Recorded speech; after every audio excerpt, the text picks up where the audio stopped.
بسم اللہ الرحمن الرحیم. السلام علیکم.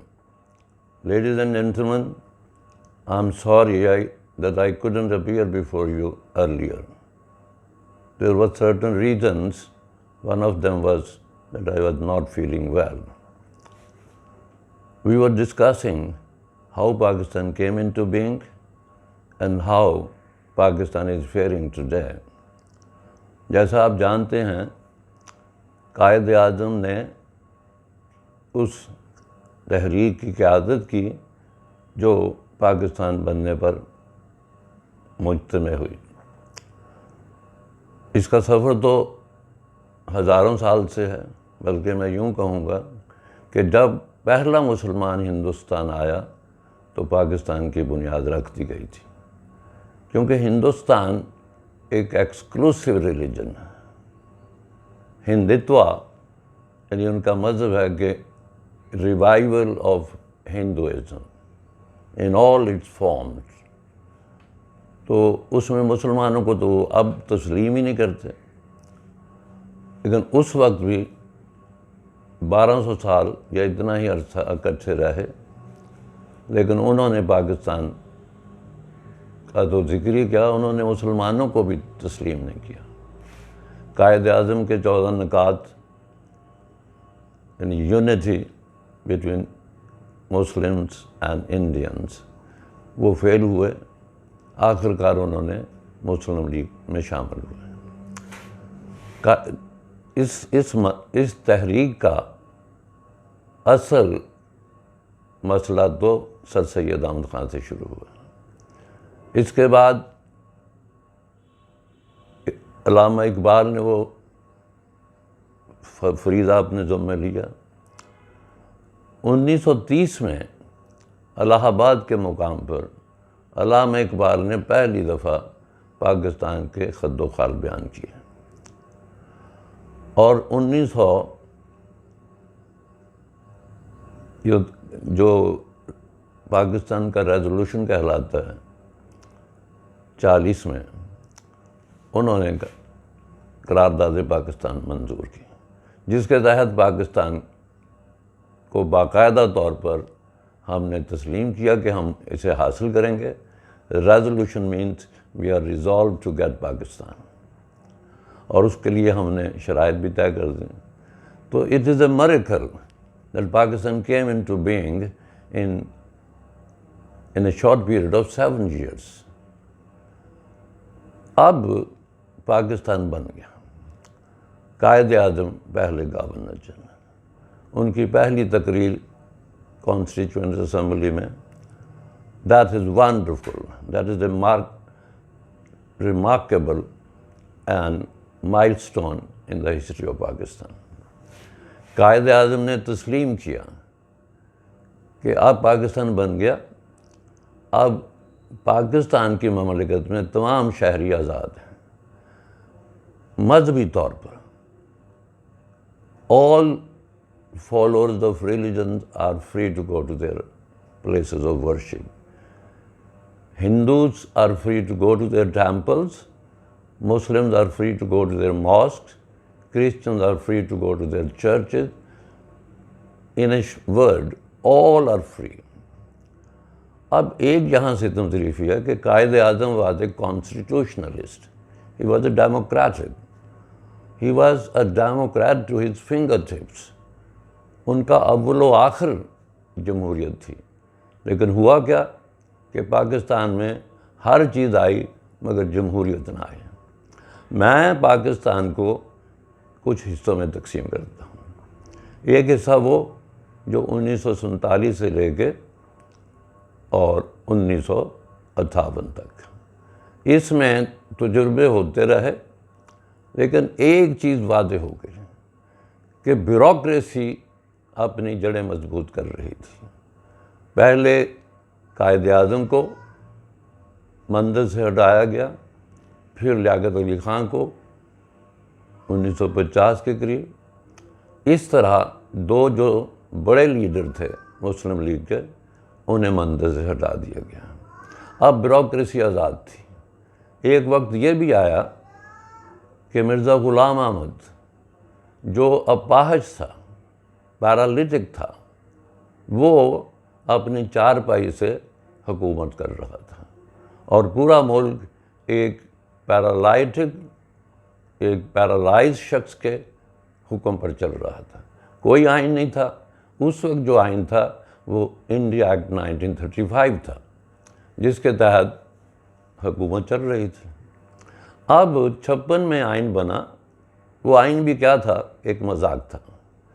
مغربی پاکستان کے 4 صوبوں کو ملا کے ایک یونٹ بنا دیا گیا، مشرقی پاکستان کو ایک یونٹ بنا دیا گیا، اور مشرقی پاکستان کے لوگوں کو میں سلام کرتا ہوں، اب تو خیر پاکستان کیسا نہیں وہ نہیں رہے، کہ انہوں نے اکثریت کے باوجود یہ تسلیم کیا کہ 50% ہمارے اور 50% مغربی پاکستان کے.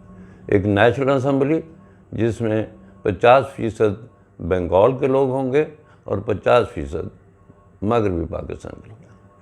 مگر جو powers that be, including military bureaucracy and civilian bureaucracy, they were on the path to another destination.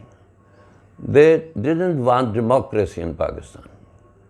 چنانچہ اپنے حساب سے انہوں نے 58 میں مارشل لا لگا دیا. یہ ایک نیا سلسلہ شروع ہوا، یعنی contrary to the ideals and principles of Quaid Azam. He was for democracy, pure democracy, undiluted democracy. وہ ڈیموکریسی جس میں کوئی سہارے نہیں چاہیے.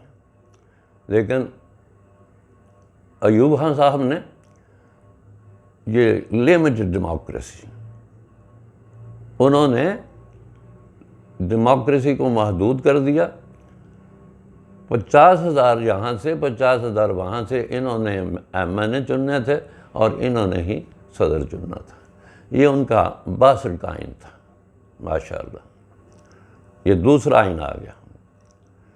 جب صاحب گئے تو اپنا آئین بھی ساتھ لے گئے. اس آئین میں لکھا تھا کہ اگر صدر کو کچھ ہو جائے، کیونکہ اب مارشل ایڈمنسٹریٹر صاحب جو تھے وہ فیلڈ مارشل بھی تھے اور پاکستان کے صدر بھی تھے، انہوں نے اپنے ہی آئین کو توڑتے ہوئے، کیونکہ آئین کے مطابق جو اسپیکر تھا نیشنل اسمبلی کا، چودھری صاحب جو بنگال سے تعلق رکھتے تھے، انہیں اقتدار لینا تھا.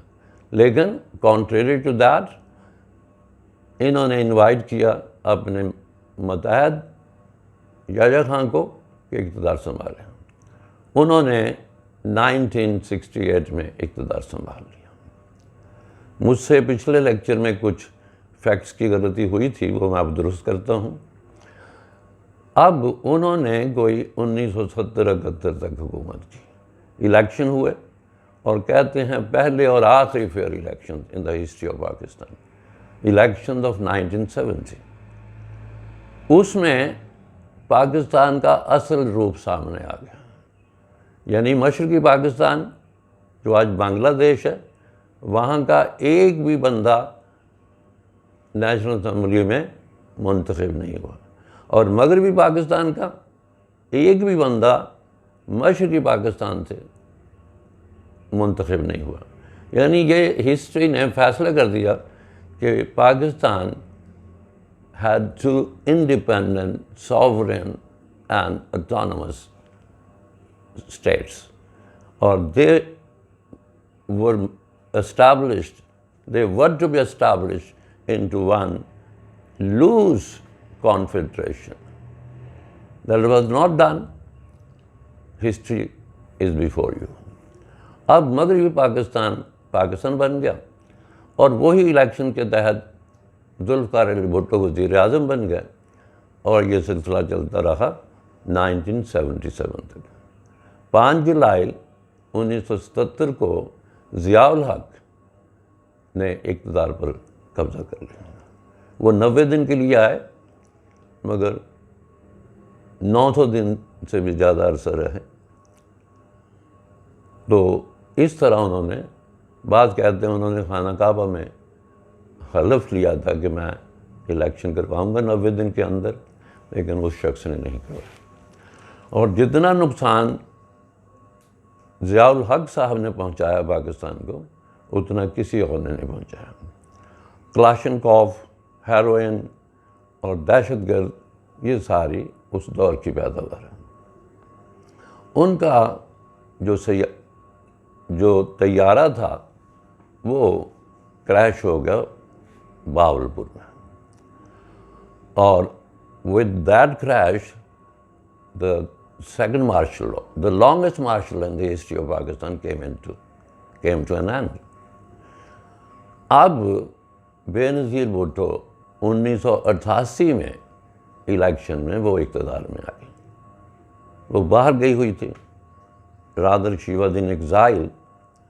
اور جب ضیاء الحق صاحب چلے گئے دنیا سے تو اب بے نظیر صاحبہ ان کی جگہ الیکشن ہوئے اور پرائم منسٹر بن کے پہلے. مگر ایک 8th امینڈمنٹ تھی آئین میں، اس کے تحت صدر اپنی ثوابدید میں جب چاہے اسمبلیاں توڑ سکتا تھا، جمہوری حکومت توڑ سکتا تھا اور نئے الیکشن کروا سکتا تھا. یہ ایک انکانسٹیٹیوشنل امینڈمنٹ تھی. اب اس کے تحت پہلے بے نظیر گئی 2.5 سال کے بعد، پھر کچھ عرصہ بعد نواز شریف صاحب آئے اور گئے، پھر بے نظیر آئے اور گئی، پھر نواز شریف آئے اور گئے، پھر 1999 میں ایک اور مارشل لا لگا، وہ تھا پرویز مشرف کا، اور اس طرح 2008-9 تک. اس کے بعد پھر ڈیموکریٹک دور شروع ہوئے، وہ بھی نیم ڈیموکریٹک تھے. انہیں ڈیموکریسی کہنا بھی شاید زیادتی ہو، لیکن کچھ باتیں اچھی بھی ہوئیں. وہ اس طرح ہوا کہ پہلے پیپلز پارٹی کی حکومت آ گئی، لیکن اس سے پہلے ایک بہت بڑا سانحہ ہوا پاکستان میں، بے نظیر بھٹو کو راولپنڈی میں شہید کر دیا گیا. That was a great loss to Pakistan. She was the ablest lady I have ever met. She was very intelligent and she knew things in their true colors. I wish she had not gone. She was a savior. She was a conciliator. Anyhow, what's done is done. اس کے بعد بے نظیر کی party Peoples party حکومت میں آئے. وہ انہوں نے 5 سال پورے کیے. پھر نواز شریف آیا، اسے کرپشن کے چارجز پر نکال دیا گیا، لیکن حکومت انہی کی رہی. اب پاکستان میں ایک نئی حکومت ہے عمران خان کی. یہ 2 پارٹی سسٹم ختم ہوا اور ایک تیسری پارٹی نے اقتدار سنبھالا. اب مزے کی بات یہ ہے کہ پاکستان ایک فری اسٹیٹ، لیکن اتنا مقروض کہ ہماری نسلیں بھی قرضے میں جڑی ہوئی ہیں. یعنی پاکستان کا کوئی محکمہ بھی آزاد نہیں ہے.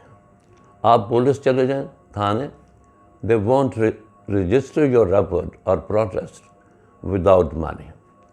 آپ ڈومیسائل بنانے چلے جائیں، they won't make your domicile without having their share. That is illegal gratification.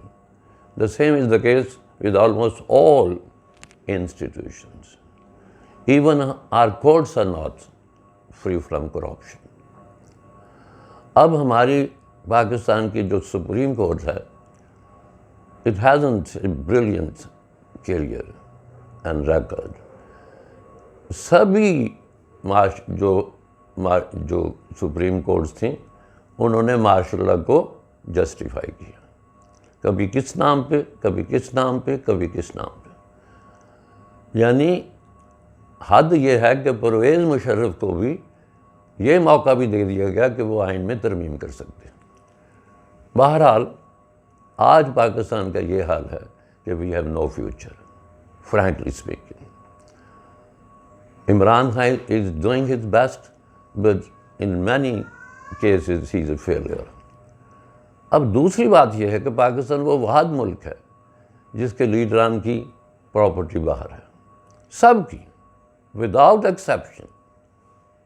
You name any leader, whether he is Nawaz Sharif, Shahbaz Sharif, whether Zardari, Bilawal, whether Imran Khan, اس کے بیٹے باہر ہیں 2، وہ پڑھ رہے ہیں وہاں.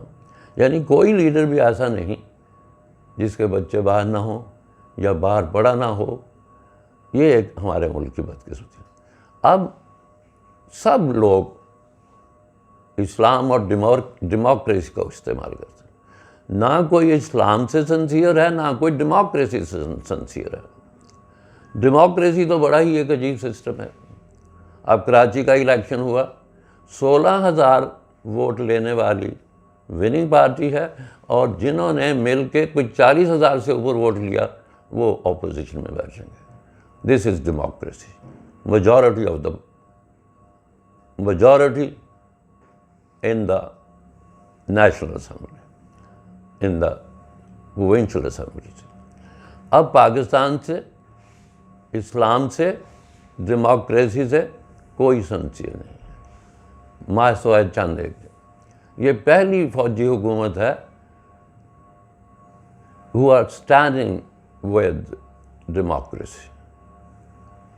اور ان کا یہ کہنا کہ whichever party when the future election we would stand with them. That is a welcome statement from the Chief of the Army Staff and other military officials. خدا کرے ایسا ہی ہو.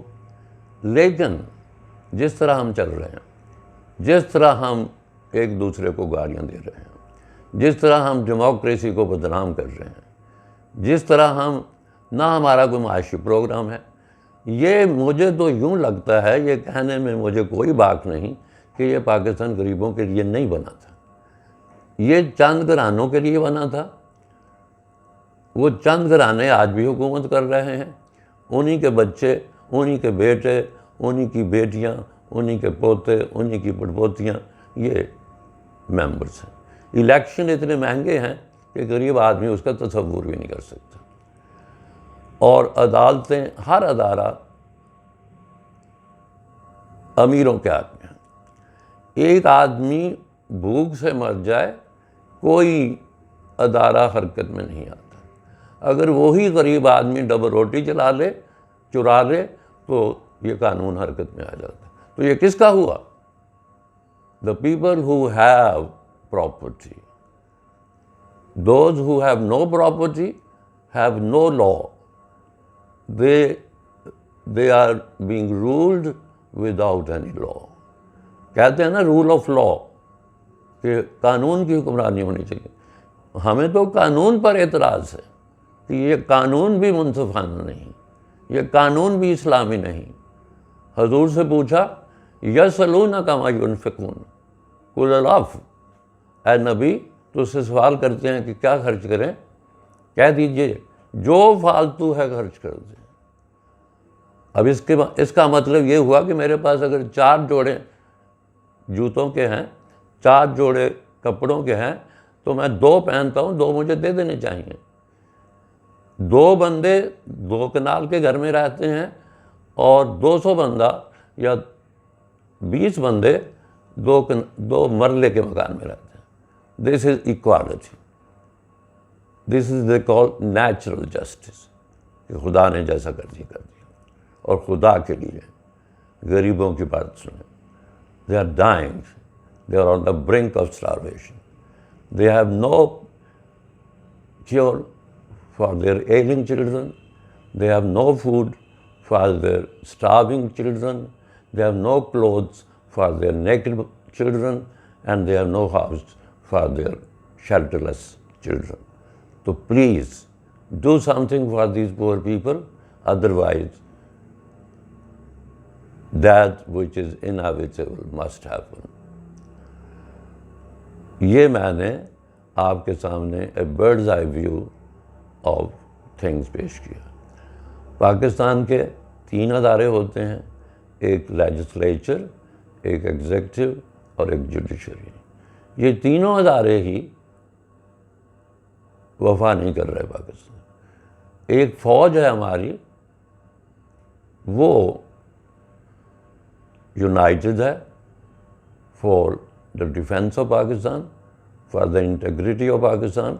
دوسرا جوڈیشری ہے جو کسی حد تک آزاد ہے، لیکن قاضی عیسیٰ کے کیس میں مجھے I am not satisfied what they did in the judgment, and this is a split decision, 6-4. So I have so many reservations about this judgment. Anyhow, the judges have the power to do what they want to do, and they could not be challenged. تو آج مجھے یہی کہنا تھا.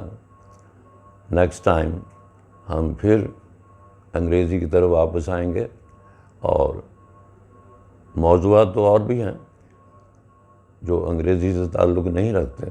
کبھی کبھی ہم ان کا بھی ذکر کیا کریں گے، جیسے comparative study of religions, comparative study of political systems, the جغرافی of the world, climatic changes, what we are doing to the atmosphere, to our environment.